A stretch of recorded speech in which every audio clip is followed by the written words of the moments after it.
టెసెస్ friends. AP ప్రతిపక్ష నేత జగన్మోహన్ రెడ్డి గారు పవర్ లోకి వస్తే ఏ స్కీమ్స్ ఇంప్లిమెంట్ చేస్తారు ఆ డీటెయిల్స్ చెప్పడానికి ఈ వీడియో ఇస్తున్నాను. సో నవరత్నాలు స్కీమ్స్ అని చెప్పి ఒక స్కీమ్ 9 స్కీమ్స్ గురించి ఆయన అనౌన్స్ చేశారు. సో ప్రజలందరికీ ఆయన చెప్పిన స్కీమ్స్ తెలియాలి కాబట్టి ఈ వీడియో ఇస్తున్నాను. సో ఆయన ఫస్ట్ ఇచ్చిన స్కీమ్ ఏంటంటే, ఫస్ట్ ఇచ్చిన ప్రామిస్ ఏంటంటే వైఎస్ఆర్ రైతు భరోసా. ఎవరెవరైతే రైతులు 5 ఎకరాలు అంతకన్నా తక్కువ పొలం ఉందో వాళ్ళందరికీ 50,000 రూపాయలు పవర్ లోకి రాగానే ఇస్తామని చెప్పడం జరిగింది. అలాగే రైతులు ఎవరైతే ఉన్నారో వాళ్ళందరికీ సంవత్సరానికి మే నెలలో ఆ పొలం పెట్టుబడి కింద 12,500 రూపాయలు ఇస్తాము అని చెప్పడం జరిగింది. మొత్తం మీద రైతులకు మాత్రమే 33,000 కోట్లు కేటాయిస్తాము అని చెప్పడం జరిగింది. తర్వాత సెకండ్ స్కీమ్ వచ్చేసి వైఎస్ఆర్ ఆసరా.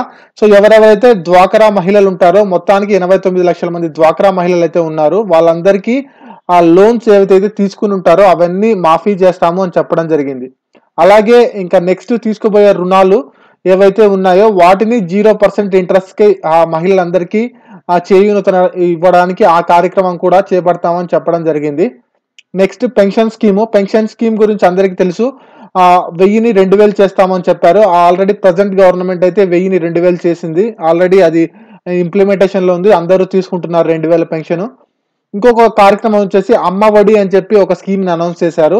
సో ఆ స్కీమ్ లో ఏంటంటే ఎవరైతే ఫస్ట్ క్లాస్ నుంచి 5th క్లాస్ వరకు గవర్నమెంట్ స్కూల్స్ లో చదువుతున్నారో వాళ్ళందరికీ 500 రూపాయలు నెల నెల ఇస్తారు అని చెప్పడం జరిగింది.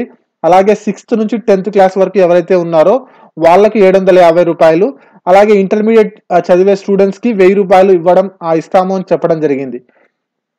అలాగే హౌసింగ్ స్కీమ్ కింద ఎవరెవరైతే పేదలు ఇల్లు లేని వాళ్ళందరికీ 25 లక్షల ఇళ్లను కట్టిస్తాము అని చెప్పడం జరిగింది.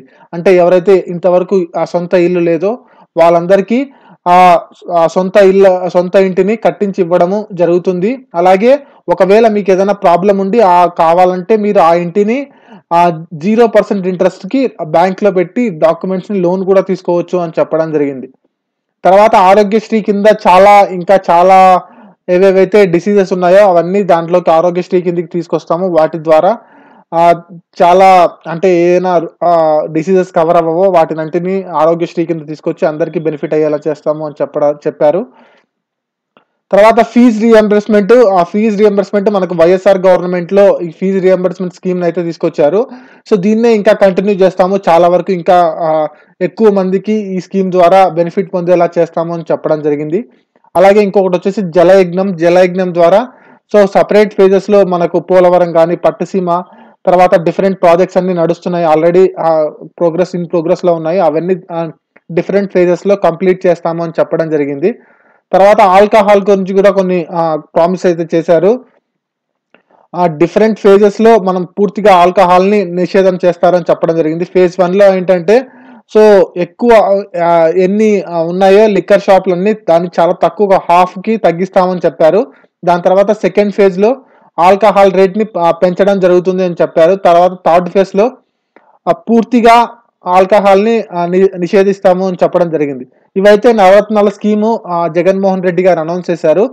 సో ఈ వీడియో ఏంటంటే ఏ పార్టీకి సపోర్ట్ చేస్తూ చేసిన వీడియో అయితే కాదు, కాకపోతే ప్రజలందరికీ తెలియాలి, వాళ్ళ నాయకులు ఇచ్చిన హామీలు ప్రజలందరికీ తెలియాలి.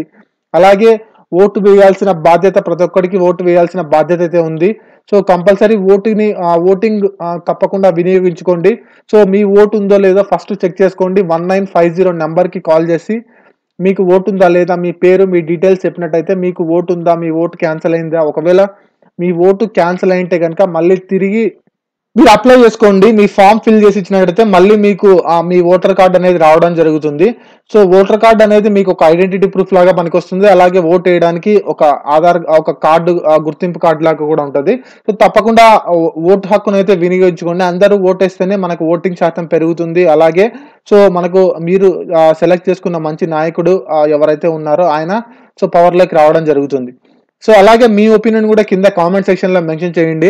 అంటే ఎవరు వస్తే మనకు బెనిఫిట్ జరుగుతుంది, ఏ నాయకుడి వల్ల మనకు బెనిఫిట్ జరుగుతుంది. సో నేను మిగతా నాయకులు చెప్పిన మేనిఫెస్టో కూడా నేను ఇంకా వీడియో చేస్తాను. చంద్రబాబు నాయుడు గారైనా తర్వాత పవన్ కళ్యాణ్ గారైనా ఎవరైనా సరే సో వాళ్ళు చెప్పిన మేనిఫెస్టోలు ప్రజల వరకు చేరాలి. ప్రజలకు ఏది మంచి అనిపిస్తే సో వాళ్ళని సెలెక్ట్ చేసుకుని గవర్నమెంట్ ఫామ్ చేసి వాళ్ళకు ప్రజలందరికీ బెనిఫిట్ జరగడానికే ఈ వీడియో చేస్తున్నాను. సో ఈ వీడియో కనుక నచ్చినట్లయితే లైక్ చేయండి ఫ్రెండ్స్. ఇలాంటి వీడియోస్ కోసం మన ఛానల్ని కంటిన్యూగా ఫాలో అవుతుండండి. Thank you very much.